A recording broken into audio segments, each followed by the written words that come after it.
In part 1, we explored how emotional withdrawal often develops as a way to protect ourselves from pain. But what many people still wonder is this: if someone wants to be understood, why do they become silent when they're hurt?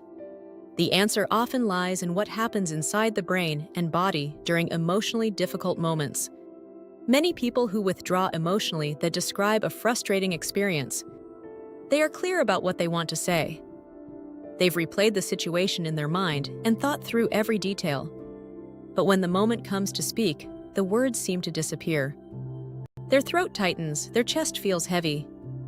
Their thoughts become difficult to organize. Suddenly, speaking feels almost impossible. To someone watching from the outside, it may look like avoidance or unwillingness to communicate. But internally, it can feel like being trapped behind an invisible wall. Psychologists explain this through the body's survival responses. Most people know about fight or flight, but there is another response that often goes unnoticed: freeze. When the brain perceives a situation as emotionally threatening, it can trigger a freeze response. During this state, speech becomes difficult, muscles tense, and the mind may temporarily shut down. It's the nervous system's way of preventing further harm. For people who have experienced criticism, rejection, or emotional invalidation, vulnerable conversations can activate this response, even when there is no real danger present. Their nervous system has learned to associate emotional expression with pain. As a result, silence becomes automatic. Over time, this creates a deeper pattern. Instead of reaching out for support, they learn to process everything alone. They carry disappointments privately. They manage hurt feelings internally. They convince themselves that handling everything on their own is easier than risking another misunderstanding. Just a quick reminder: if you like learning new things, don't forget to hit that like button and subscribe if you enjoy this content. On the surface, this can look like strength.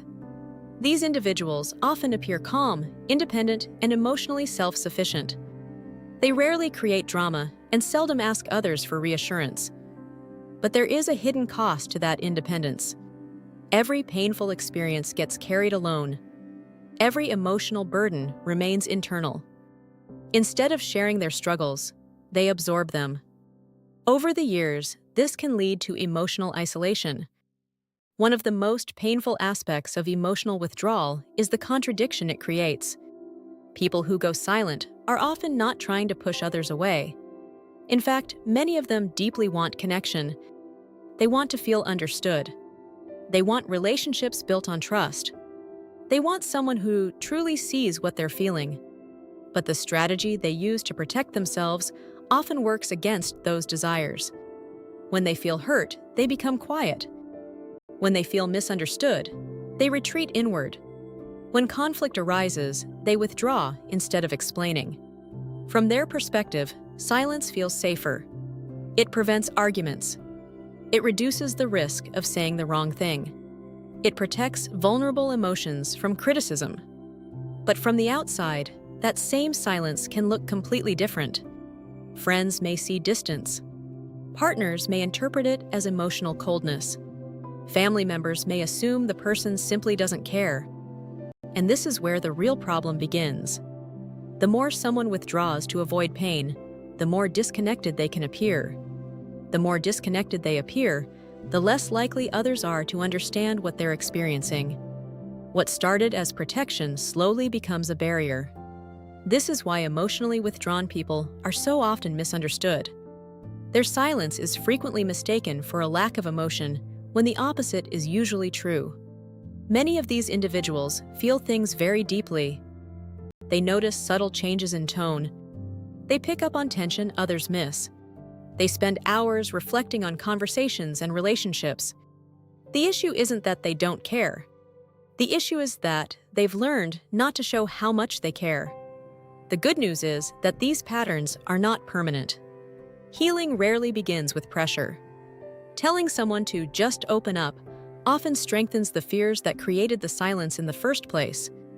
Real healing usually begins with safety.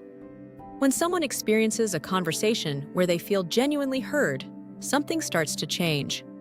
When they express a feeling and are met with understanding instead of judgment, their nervous system begins learning a new lesson. Maybe vulnerability isn't always dangerous. Maybe speaking up won't always lead to rejection. Maybe their feelings actually matter. At first, the changes are small. They may share one thought instead of staying completely silent. They may reveal one feeling instead of hiding everything. But those small moments are powerful. Each positive experience builds trust. Trust that their emotions are valid. Trust that their voice deserves to be heard. Trust that connection doesn't always lead to disappointment. Gradually, the silence that once felt necessary begins to soften. Because silence was never really the goal. It was protection. It was the mind's attempt to avoid pain after learning that vulnerability could be risky. And perhaps that's the most important thing to remember. When someone becomes quiet after being hurt, it doesn't always mean they don't care. Sometimes it means they care deeply. Sometimes it means they've been misunderstood before.